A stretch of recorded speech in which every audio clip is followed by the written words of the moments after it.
নমস্কার বন্ধুরা, আমি সুমিমার রান্নাঘরে স্বাগত জানিয়ে আরেকটা ভিডিও নিয়ে চলে এলাম। অনেক দিন পর, আমি খুব অসুস্থ ছিলাম 2 থেকে আড়াই মাস, তাই জন্য আমি দিতে পারিনি। আগে তো দুর্গাপূজা নিয়ে ব্যস্ত ছিলাম, তাই বন্ধুরা হয়তো ভাবছেন আমি ছেড়ে দিয়েছি। ছাড়িনি, কী করবো, শরীর খারাপ এখন। তাও এখন আমি আপনাদেরকে একটা ভিডিও দেখাচ্ছি, একটু সুস্থ আছে এখন আগের থেকে। তো এটা হচ্ছে খুবই স্পেশাল, দেখুন এটা অঙ্কুরিত আপনার হচ্ছে মেথি। এই মেথিটা হচ্ছে আমি রোজ 1 বড় টেবিল স্পুন জলে ভিজিয়ে আমি খাই। আমার সুগার আছে, তো সুগারের জন্য সবাই বলে ভালো, তো আমি মেথিটা ফেলি না। এটা কিন্তু 10 দিনের 10 টেবিল স্পুন মেথি, এতটা হয়ে গেছে কারণ অঙ্কুরিত হয়েছে। আমি সেই রোজ 1 চামচ করে খাই, তো সেই ভিজা মেথিটা আমি জমা করি। জমা করার পরে 10 দিন হওয়ার পরে আরও আমি 10 দিন রেখে দিয়েছি। এটা ফ্রিজের মধ্যেই রেখেছি, বাইরে রাখিনি, গামছাতেও বাঁধিনি, কোনো কাপড়েও বাঁধিনি। অনেকে গামছাতে কাপড়ে বেঁধে রাখে অঙ্কুরিত হওয়ার জন্য। তো আমি এটা এমনি রেখে দিয়েছি, ঢাকা দিয়ে দিয়ে হয়েছে। এখন আমি দেখুন এটা ধুতেও হবে না, কারণ অলরেডি সারা রাত এটা ভিজানো থাকে। তো আমি এখন দেখাচ্ছি, দেখুন কি সুন্দর হয়েছে অঙ্কুরটা।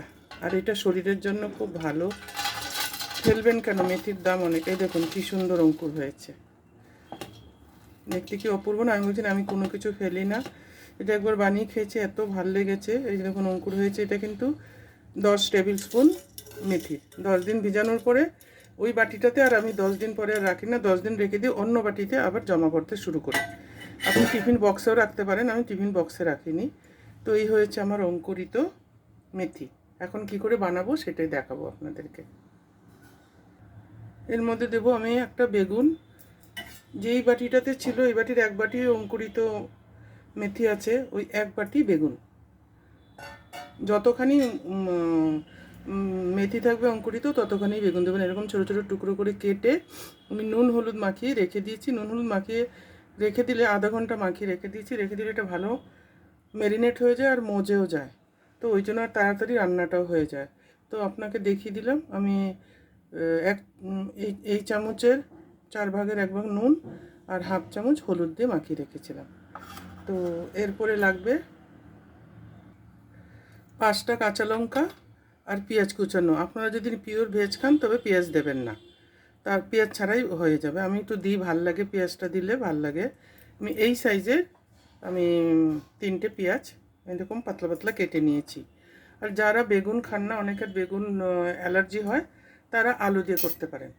আর আলু মানে মিষ্টি আলু দিয়েও করতে পারেন। যারা সুগারের জন্য বলেছে অন্য আলু থেকে মিষ্টি আলুটা তাও ভালো, সেটা দিয়েও করতে পারেন।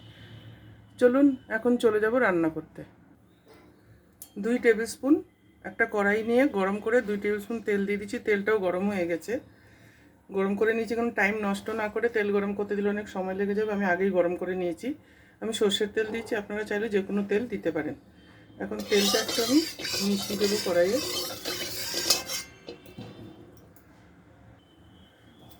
এখন আগে গ্যাসটা কমিয়ে দিয়েছি, এখন আগে পেঁয়াজটা দিয়ে দেবো।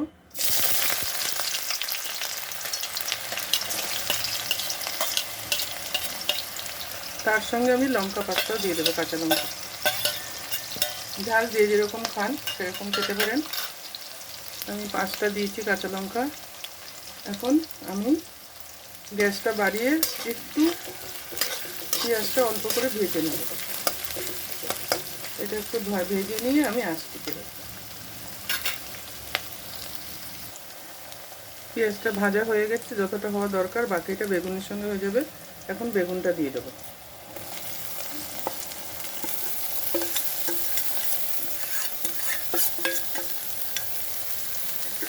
গ্যাসটা বাড়ানোই আছে। এখন একটু নেড়ে ছেড়ে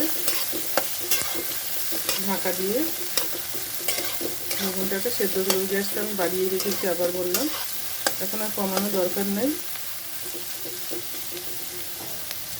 এখন দিয়ে দেবো ঢাকা দিয়ে, এখন পুরোপুরি ভেজে তারপরে ফেরত আসবো। দেখুন বেগুনটা ভাজা হয়ে গেছে পুরো, যেরকম এরকম নরম নরম ভাজা হয়ে যাবে, যে নুন হলুদ মাখিয়ে রাখার জন্য তাড়াতাড়ি হয়ে গেল। তো এটা একটা টিপ, আপনারা বড়রা জানেন, যারা নতুনরা আছে তাদের জন্য। এখন আমি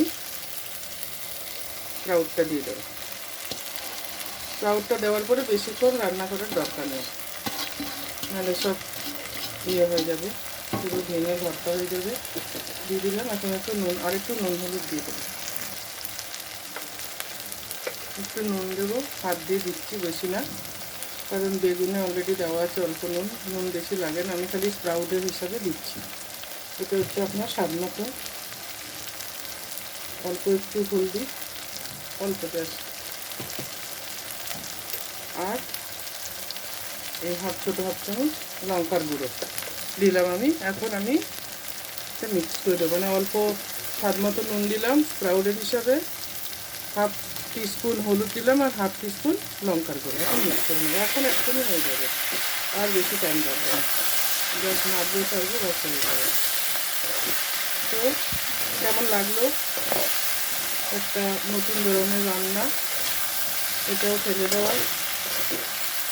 বন্ধুরা, আমার চ্যানেলটা সাবস্ক্রাইব করতে ভুলবেন না, লাইক করবেন, বন্ধুদের মাঝে শেয়ার করে দেবেন, কমেন্ট করবেন, কমেন্ট লিখে লিখবেন আপনার কেমন লাগলো অবশ্যই। দেখুন রান্নার পরে কতটা কমে গেল, এই জন্য বললাম নুনটা আপনি একটু আন্দাজ করে দেবেন, নাহলে নুনটা অনেক সময় বেশি হয়ে যায় এটাতে, কারণ স্প্রাউট হয়েছে তো, এটা বললাম না 10 চামচ মতো মেথি। গরম গরম ভাতের সঙ্গে পরোটার সঙ্গে খুব ভালো হয়ে খেতে। তো আর একটা ফেলে দেওয়া প্লাস হেলদি খাবার আপনাদেরকে শেখালাম। আবার বলছি, কমেন্টে লিখে জানাবেন কেমন লাগলো, আর সাবস্ক্রাইব করতে ভুলবেন না আপনারা। বেল আইকনটা অবশ্যই বাজিয়ে দেবেন, আর বন্ধুদের একটু শেয়ার করে দেবেন, আর বলছি যে লাইক করবেন, আর একবার বলছি সাবস্ক্রাইব করবেন প্লিজ, কারণ রাগ করবেন না, আমি অসুস্থ ছিলাম, প্রথমে পূজা নিয়ে ব্যস্ত বললাম, তারপরে অসুস্থ ছিলাম। এখন আমি গ্যাসটা বন্ধ করে দেব, আমার রান্না শেষ। তো টাটা, বাই বাই, আবার দেখা হবে আরেকটি রেসিপির সাথে। আমি আলাদা করে পরিবেশন করে দেখালাম না, এর মধ্যেই দেখিয়ে দিলাম, টাইম নষ্ট না করে, একদম ডাইরেক্ট ভাত দিয়ে খেয়ে নেবো।